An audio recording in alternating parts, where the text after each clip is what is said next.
My channel kitchen flavours dahlia. সকলকে স্বাগত জানিয়ে নতুন বছরের শুভেচ্ছা জানিয়ে আজকে আমার ব্লগটা শুরু করছি। তোমরা দেখতে থাকো। আজকে আমি কি রেসিপি তোমাদের দেখাতে চলেছি। রেসিপি হলো আজকে ছিম দিয়ে আলু দিয়ে পাতুরি। ব্যাপারটা হলো এই বছরে এখনও আমি ছিম সেদ্ধ খেয়েছি, ডালে খেয়েছি, ভাজা খেয়েছি, কিন্তু আমি ছিমের সর্ষে পাতুরিটা করিনি। তবে সর্ষে খালি নেই, এখানে পোস্তও আছে, তার সাথে আমি আলুও অ্যাড করেছি। এবার তোমরা দেখতে থাকো ছিম পাতুরি। প্রথমে আমি কি দিচ্ছি কড়াইতে, আমার দুটো তেল মিলিয়ে মিশিয়ে রান্না হবে। প্রথমে সাদা তেল একটু দিয়ে নেব, তারপর আমি পরে সর্ষের তেলটা অ্যাপ্লাই করব। সাদা তেল দিয়ে দিচ্ছি।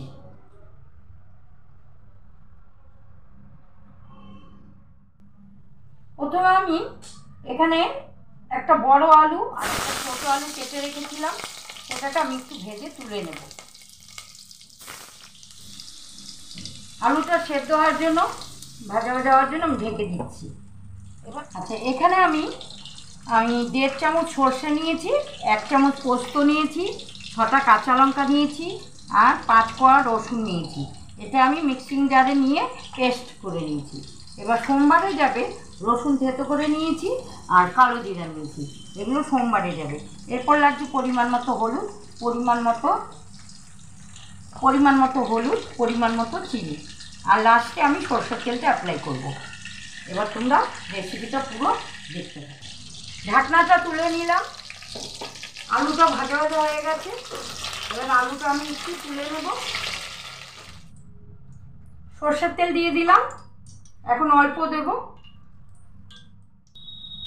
নামানোর আগে যদি মনে করি লাগবে তাহলেই দেব।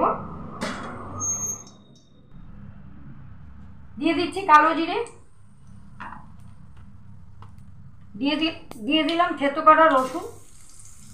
এই থেতো করা রসুনটা দিলে এই পাতুরিতে ভালো একটা স্মেল আসে, আবার কাঁচা বেটেও দেওয়া হয়েছে মশলার সাথে। এবার আমি সিমটা দিয়ে দেবো।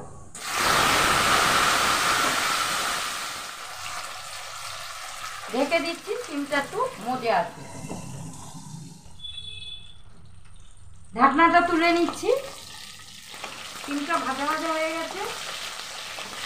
এবার আমি আলুটাকে আবার এর মধ্যে দিয়ে দিলাম।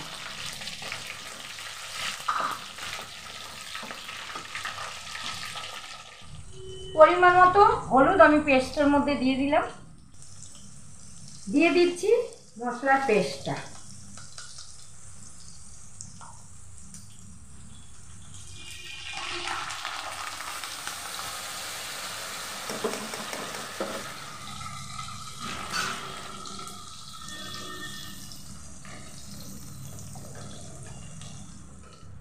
পরিমাণ মতো লবণ দিয়ে দিচ্ছি।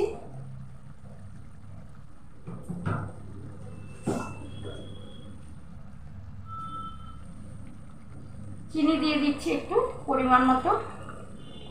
ছিমের এই পাতুরি কিন্তু কোনো ক্রমেই ভাত দিয়েই ভালো লাগবে। কোনো রুটি বা পরোটা দিয়ে ভালো লাগবে না, গরম গরম ভাত হবে আর এই ছিমের পাতুরি হবে, একদম তেল আর সর্ষে দিয়ে দারুণ জমে যাবে খাবারটা। এই বছরে এই প্রথম ছিমের পাতুরি আমি করলাম। শুধু ছিম দিয়েও করা যায়, আমি এর মধ্যে একটু আলু অ্যাড করেছি, তাতে হয়তো জিনিসটা একটু ভালো লাগবে।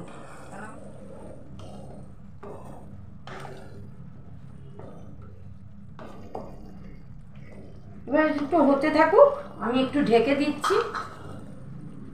টেনে আসলে আমি আর একটু কাঁচা তেল দিয়ে নামাবো। তো আমার রান্নাটা তো অলমোস্ট রেডি। কেমন লাগলো তোমাদের? হ্যাঁ, সেটা আমাকে জানাও। আমি তোমাদের আরও কিছু বলছি। আগে আমি আমার প্রিন্সেসকে দিয়ে একটু ফিডব্যাকটা নিয়ে নিই, ও তোমাদের ফিডব্যাক দেবে। সে বলো,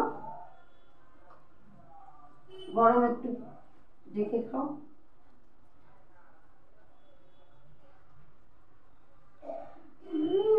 দারুণ, হেভি হয়েছে। তুমি ভালো খাচ্ছ? হ্যাঁ। তো সবাই ভালো খাবে তো? হ্যাঁ, সবাই। সবাইকে বলো যে তোমরাও ভালো খাবে। হ্যাঁ, তোমরাও ভালো হবে। তো রান্না তো আজকের মতো এখানেই শেষ, আজকের রান্না। সো কেমন লাগলো?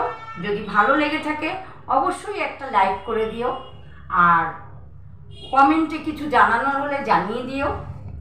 আর রোজই তো বলছি, আজও বলবো, subscribe and share my channel. আর আমার চ্যানেল দেখতে হলে, নতুন নতুন রান্না দেখতে হলে আমার চ্যানেলে চোখ রাখতে হবে। এবং আমার রান্না দেখার জন্য সবাইকে অনুরোধ রইল। আমার সমস্ত নতুন পুরনো সব বন্ধুদের একটাই কথা বলবো, আমার চ্যানেল দেখতে থাকো, নতুন নতুন রান্না দেখো এবং তোমরাও রান্না করো, সবাই আবার রান্না করে বাড়ির সদস্যদেরও খাওয়াও।